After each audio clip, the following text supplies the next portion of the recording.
Bonjour à tous, c'est Tristan d'Ironman. Alors, comme vous le savez peut-être, à l'occasion de notre projet de courir un Ironman, j'ai personnellement fait tous nos programmes d'entraînement, que ce soit pour le semi-marathon, pour le marathon, ainsi que pour l'Ironman que nous allons faire très bientôt. Et donc aujourd'hui, je débute une nouvelle série qui va être consacrée à mes conseils sur l'entraînement, et ensuite, libre à vous de prendre ces conseils et de les utiliser comme bon vous semble. Alors le but de cette première vidéo, ça va être de vous présenter de manière simple et efficace la manière dont j'utilise mon cardio-fréquence-mètre à l'entraînement, mais aussi pendant les courses officielles. Donc si vous avez une montre cardio ou que vous voulez acheter une montre cardio et que vous voulez l'utiliser à son plein potentiel, bah écoutez, cette vidéo est faite pour vous. Pour commencer, on va aborder 2-3 notions de physiologie qui vont être importantes pour comprendre après les applications. Je vais essayer de rendre pas ça ennuyant, je vais essayer de faire ça rapidement. Donc la base des bases, pour ceux qui seraient vraiment perdus, la fréquence cardiaque, c'est le nombre de fois que votre cœur bat par minute. Bon, normalement ça devrait être bon pour tout le monde. Cette fréquence cardiaque, elle va varier. Bon, déjà entre le repos et l'entraînement, mais elle va varier aussi entre les individus en fonction de l'âge, en fonction du sexe, en fonction du niveau d'entraînement. Elle va aussi varier au sein d'un même individu, c'est-à-dire que vous soyez stressé, que vous manquiez de sommeil, de votre état de forme, de l'heure de la journée, de la chaleur. Voilà, d'une journée à une autre, votre fréquence cardiaque peut varier. Et vous allez voir que dans les applications, cette variation, elle va être importante. Après, comment est-ce que cette fréquence cardiaque, elle réagit à l'entraînement ? Eh ben, c'est assez intuitif. La fréquence cardiaque et l'intensité de l'exercice, elles vont être proportionnelles. C'est-à-dire que plus un exercice sera intense, plus la fréquence cardiaque va augmenter. Ce qui est intéressant de savoir aussi, c'est pourquoi est-ce que cette fréquence cardiaque monte. Le but principal de l'augmentation de la fréquence cardiaque, c'est pour augmenter le débit sanguin. Plus le sang va circuler, plus il y aura d'éléments qui vont arriver à votre muscle, mais aussi plus il y aura d'éléments qui vont arriver à en sortir. Parce que le muscle, il a besoin d'éléments pour produire de l'énergie, mais une fois que cette énergie est produite, il y a des éléments résiduels, on va dire, qui n'ont plus besoin d'être là et qui ont besoin de circuler dans la circulation sanguine. Allez, on arrive déjà presque au bout. Dernière notion, je pense que pour ceux qui font des fractionnés, ils ont déjà remarqué que quand vous démarrez votre effort, votre fréquence cardiaque, elle n'augmente pas tout de suite, et quand vous l'arrêtez, elle met du temps à diminuer, ainsi que votre fréquence respiratoire. Pour vulgariser, quand vous commencez un exercice, de manière rapide, quand vous montez rapidement l'intensité lors d'un fractionné, votre corps, c'est un peu comme un diesel, il va mettre du temps à réagir. Mais le temps qu'il réagisse, vous produisez de l'effort. Donc en fait, ça va créer ce qu'on pourrait appeler une sorte de dette énergétique. Et cette dette, comme toutes les dettes, elle a besoin d'être remboursée. Et cette dette, elle sera remboursée du coup à la fin de l'exercice, quand vous allez baisser l'intensité. C'est pour ça que ça met un peu de temps, que la fréquence cardiaque reste haute. C'est justement pour restaurer un peu les stocks énergétiques qu'on a utilisés au tout début de l'exercice. On passe enfin au meilleur moment, on va parler maintenant de l'application. Pour que tout le monde comprenne bien, je vais m'appuyer sur les données de mes entraînements et des entraînements de Rebecca pour qu'on puisse avoir un peu des données chiffrées et que vous puissiez avoir un visuel sur ce que je dis. Premièrement, ça va être une course à allure constante. Donc vous allez commencer progressivement à montrer votre allure et ensuite vous allez la tenir sur 30 minutes, 40 minutes, 1 heure, 2 heures et ainsi de suite. Voilà. Comment est-ce qu'on reconnaît, grâce à la fréquence cardiaque, une allure constante bien tenue ? Et simplement, la fréquence cardiaque, elle doit rester la plus linéaire possible. Donc bien souvent, vous allez quand même observer une légère dérive cardiaque au fur et à mesure de 5, maximum 10 battements par minute. C'est tout à fait normal, mais quand c'est plus, ça veut simplement dire que votre effort par rapport à ce type d'exercice est trop élevé. Là par exemple, on voit typiquement le cas de quelqu'un qui court beaucoup trop vite. Bon, premièrement, on voit que l'allure a du mal à être constante, mais on observe quand même une très grande variation de fréquence cardiaque entre le début de l'exercice et la fin de l'exercice. Cette grande variation de fréquence cardiaque, elle va nous montrer une chose, c'est que cet entraînement, pour cette personne, elle a été très taxante au niveau physiologique. Et c'est dommage parce que normalement, c'est pas le but d'un entraînement à allure constante.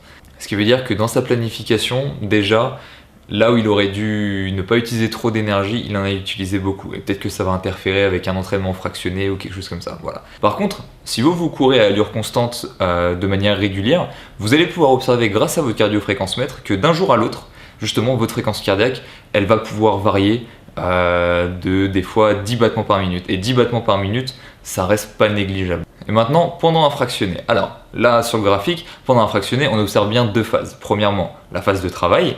Et deuxièmement, les phases de récupération. Et lors de ces phases de travail et de récupération, ce qu'on peut observer, justement, c'est ce que je vous dis juste au-dessus. Quand je commence l'exercice, la fréquence cardiaque, elle met du temps à monter, donc elle ne monte pas directement dès le moment où je commence. Et une fois que j'ai fini, elle met aussi du temps un peu à descendre pour justement rembourser ce qu'on a appelé la dette énergétique. Alors maintenant, la question c'est comment est-ce que je sais si je suis à la bonne intensité et si mon fractionné a été bien planifié. Premièrement, à chaque phase de récupération, la récupération me permet de récupérer une fréquence cardiaque ce qu'on pourrait appeler de récupération. Donc moi personnellement je sais que c'est 160 et à chaque intervalle de récupération, quand j'arrive à la fin, je suis à 160 battements par minute. Donc je sais que ma récupération m'a permis de récupérer assez pour pouvoir repartir sur l'intervalle de travail qui suit juste après. Et deuxièmement, lors de mes intervalles de travail, on observe que ma fréquence cardiaque, elle reste constante. C'est-à-dire qu'entre le premier et le dernier intervalle, à quelques battements par minute près, ma fréquence cardiaque monte au même niveau. Bon, si niveau de l'intensité on est pile dedans, c'est possible qu'à la toute fin du dernier intervalle, on observe à la toute fin une légère dérive qui commence à remonter. Ça veut dire qu'on va pas tarder à craquer, mais ça tombe bien puisque c'est la fin. A l'inverse, maintenant je vais vous montrer comment savoir si votre intervalle fractionné est mal planifié. Premièrement, la phase de récupération ne permet pas à chaque fois de récupérer une fréquence cardiaque de récupération, c'est-à-dire qu'entre la première phase de récupération et la dernière, on observe une variation de fréquence cardiaque, c'est-à-dire qu'au début on peut être à 140 et à la dernière on va être à 170. Soit on a commencé trop bas, soit justement l'intensité est trop forte et les récupérations trop courtes pour permettre de pouvoir reproduire le même effort. De toute manière, si c'est le cas, en général vous allez le savoir parce que vous ne réussirez pas à tenir l'effort. Si la facule s'accumule trop, au bout d'un moment, soit vous ralentirez, soit vous serez obligé d'arrêter. N'oubliez jamais que pendant votre récupération, c'est là où vous allez restituer la plus grande partie de vos stocks énergétiques qui vont permettre de vous faire repartir sur l'intervalle suivant. Donc, si l'intensité est trop forte, le temps de récupération ne vous permettrait pas de restaurer assez d'énergie. Et si le temps de récupération est trop court, même chose, vous n'aurez pas le temps de récupérer assez d'énergie. Deuxièmement, au fur et à mesure des intervalles de travail, même chose, la fréquence cardiaque, elle augmente au fur et à mesure. Au premier intervalle, on va être par exemple à 170 battements par minute et au dernier, on va être à 195. Pareil, même chose, en général, ça va de pair avec l'erreur d'avant. Soit vous allez devoir arrêter l'exercice, soit vous allez devoir ralentir. Et donc, troisième point, c'est simplement que l'intensité du fractionné est trop basse. Ça, comment est-ce qu'on le sait? Et déjà, on le sent.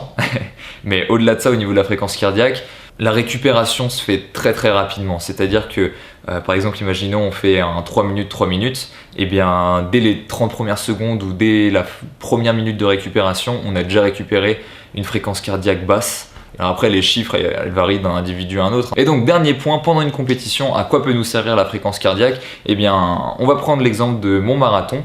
Comme on peut le voir à partir du 24e kilomètre, on observe que jusqu'au 28e, la fréquence cardiaque augmente progressivement, puis ralentit. C'est-à-dire que dès le 24e kilomètre, je savais pertinemment que j'allais devoir ralentir à un moment ou à un autre. À la fin du 28e, quand ma fréquence cardiaque commence à ralentir, je suis en train de lutter. Je suis vraiment dans le dur et c'est qu'à partir du 32e où là c'est vraiment la chute et les 10 derniers kilomètres ont vraiment été très très durs. Donc pourquoi est-ce que ça a fait ça? Simplement parce que je suis parti trop vite. La deuxième question que vous pouvez poser, c'est pourquoi est-ce que tu n'as pas ralenti à partir du 24e?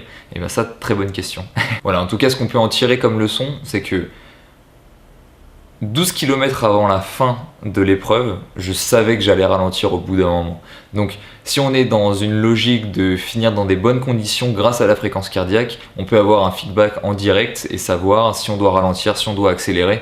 Voilà. Si on a l'habitude de courir à 150 battements par minute et que là dès le début on est à 170, il faut se poser des questions. D'où l'importance de 1, de s'entraîner et d'avoir des valeurs au quotidien pour savoir un peu où est-ce qu'on se situe, et de 2, pour pouvoir rétablir l'intensité pendant la course. Et alors après, la dernière partie, la partie personnelle, est-ce que j'utilise la fréquence cardiaque vraiment à l'entraînement? Et ben moi la réponse est non.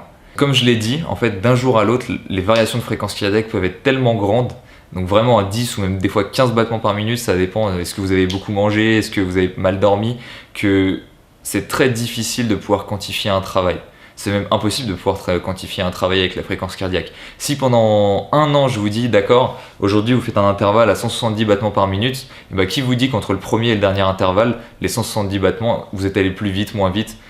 Impossible de quantifier le travail. Et de toute manière, vous allez l'observer, hein, des fois vous allez être à 10 battements par minute au-dessus d'habitude, pourtant vous n'allez pas être plus fatigué, hein, vous allez très bien tenir l'effort. Donc ça serait dommage de ralentir un effort simplement parce qu'on voit ah bah non 170 battements par minute, j'avais dit 170 pas 175 donc c'est mort, je vais pas plus vite, c'est vraiment dommage. Une des raisons pour laquelle je l'utilise pas non plus, alors c'est plus d'un point de vue d'entraîneur, c'est simplement quand je programme un entraînement pour quelqu'un, et bien par exemple si je le programme pour moi ou pour Rebecca, on peut le voir sur les graphiques, La fréquence cardiaque, en fonction d'un intervalle, ça va pas être du tout le même. Moi, quand j'ai tendance à être plus vers 160, 155, Rebecca, elle a plus tendance à être vers les 170, 175 battements par minute. Ça, c'est intrinsèque à chaque personne, il n'y a pas de bon ou mauvais, juste c'est comme ça, voilà. Elle monte à des fréquences cardiaques bien plus élevées que moi. Aussi, voilà, il n'y a pas de bon ou mauvais, c'est juste comme ça. Si on se fiait juste à la fréquence cardiaque, en fait, au final, eh ben, soit moi, je devrais donner des efforts trop intenses,